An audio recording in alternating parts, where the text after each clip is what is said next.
এখন আমি যে কথাগুলি বলবো, এই কথাগুলো বয়োজ্যেষ্ঠ, বয়কনিষ্ঠ, বৃদ্ধ কিংবা তরুণ, শিশু সবারই জানা অত্যন্ত কিন্তু প্রয়োজন। কথাটি একটু মন দিয়ে শুনবেন।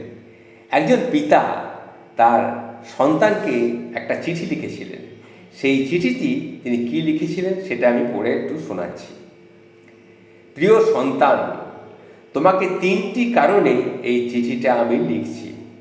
1, জীবন, ভাগ্য এবং দুর্ঘটনা কোনো নিশ্চয়তা নেই।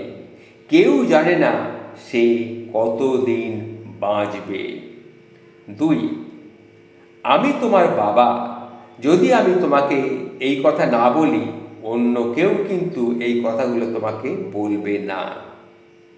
3, যা লিখলাম তা আমার নিজের ব্যক্তিগত তিক্ত অভিজ্ঞতা থেকেই লিখছি। এটা হয়তো তোমাকে অপ্রয়োজনীয় কষ্ট পাওয়া থেকে রক্ষা করলেও করতে পারে। জীবনের চলার পথে তাই যেগুলো বলছি এগুলো মনে রাখার চেষ্টা করো। 1, যারা তোমার প্রতি সদয় ছিল না তাদের উপর তুমি অসন্তোষ পুষে রেখো না, কারণ তোমার মা এবং বাবা অর্থাৎ আমি ছাড়া তোমার প্রতি সুবিচার করার দায়িত্ব তাদের মধ্যে পড়ে না। আর যারা তোমার সাথে ভালো ব্যবহার করেছে তোমার উচিত সেটার সঠিক মূল্যায়ন করা, কৃতজ্ঞ থাকা। তবে তোমাকে সতর্ক থাকতে হবে এই জন্যে যে প্রতিটি মানুষেরই প্রতিটি পদক্ষেপের নিজ নিজ উদ্দেশ্য কিন্তু একটা থাকতে পারে। একজন মানুষ আজ তোমার সাথে ভালো, তোমার কাছে ভালো, তার মানে এই নয় যে সবসময় তোমার সাথে ভালো থাকবে, তোমার কাছে ভালো থাকবে। কাজেই খুব দ্রুত কাউকে তুমি বন্ধু বানিয়ে ফেলো না।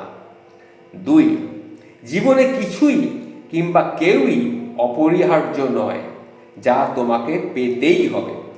একবার যখন তুমি এই কথাটির গভীরতা অনুধাবন করবে, তখন জীবনের পথে চলা দেখবে তোমার অনেক সহজ হয়ে যাবে। বিশেষ করে যখন বহুল প্রত্যাশিত কিছু হারাবে কিংবা তোমার তথাকথিত আত্মীয় স্বজন তোমার পাশে তুমি পাবে না। 3, জীবনটা অত্যন্ত সংক্ষিপ্ত। আজ তুমি জীবনকে যদি অবহেলা করো, কাল জীবন তোমাকে ছেড়ে চলে যাবে। কাজেই জীবনকে তুমি যত তাড়াতাড়ি মূল্যায়ন করতে শিখবে, ততই তুমি জীবনকে বেশি করে উপভোগ করতে পারবে। 4, ভালোবাসা। ভালোবাসা একটি ক্ষণস্থায়ী অনুভূতি ছাড়া কিন্তু আর কিছুই নয়। মানুষের মেজাজ আর সময়ের সাথে সাথে এই ভালোবাসার অনুভূতিটাও কিন্তু বিবর্ণ হয়ে যেতে পারে।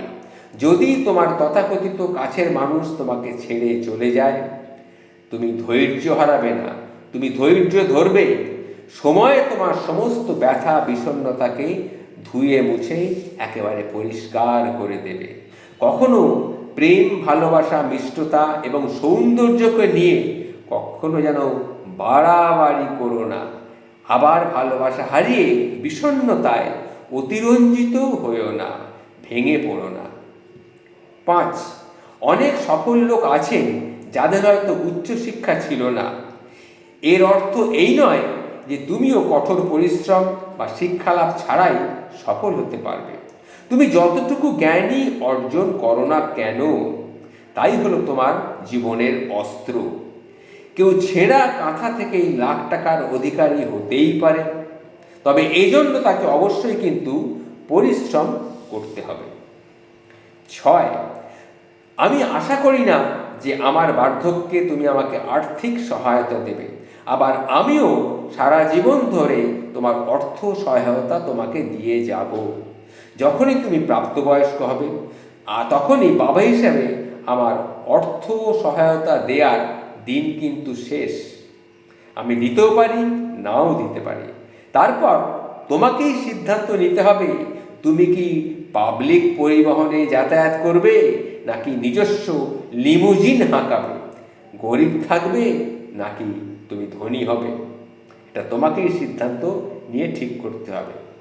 7, তুমি তোমার কথার মর্যাদা রাখবে, কিন্তু অন্যদের কাছে সেটা তুমি কিন্তু আশা করবে না। তুমি তোমার কথার মর্যাদা তুমি রাখবে অবশ্যই, কিন্তু অন্যদের কাছে সেটা তুমি আশা করো না। মানুষের সাথে ভালো আচরণ করবে, তবে অন্যরাও তোমার সাথে ভালো থাকবে তা প্রত্যাশা তুমি কিন্তু করো না। যদি তুমি এটা বুঝতে না পারো, তবে শুধু শুধু কিন্তু তুমি অপ্রয়োজনীয় কিছু যন্ত্রণা পেলেও পেতে পারো। 8, আমি অনেক বছর ধরে লটারির টিকিট কিনছি, কিন্তু কখনো কোনো পুরস্কার আমি পাইনি। তার মানে এটা কি হলো, যে যদি তুমি সমৃদ্ধি চাও, তোমাকে কিন্তু কঠোর পরিশ্রম করতে হবে। বিনা মূল্যে কোথাও কিচ্ছু জুটবে না। 9, তোমার সাথে আমি কতটা সময় থাকব সেটা কিন্তু কোনো ব্যাপার নয়, বরং চলো আমরা আমাদের একসাথে কাটানো মুহূর্তগুলোকে মূল্যায়ন করি। এই যে কথাগুলি তোমাকে বললাম, এগুলো কিন্তু স্মরণ রাখার চেষ্টা করবে। ইতি, ভালোবাসা সহ তোমার বাবা। এই যে কথাগুলি, এই যে বাবার চিঠিটা আপনাদের সামনে তুলে ধরলাম, এগুলো কিন্তু প্রত্যেকের মনে রাখা উচিত। এই কথাগুলো যদি বললাম, এগুলো শুধু বয়োজ্যেষ্ঠ, বয়োকনিষ্ঠ, বৃদ্ধ কিংবা তরুণ কিংবা শিশু, শুধু পার্টিকুলার কারোর জন্য নয়, এগুলো সবার ক্ষেত্রেই কিন্তু প্রযোজ্য।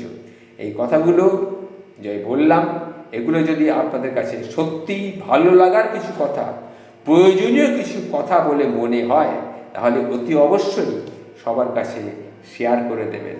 নমস্কার, ভালো থাকবেন।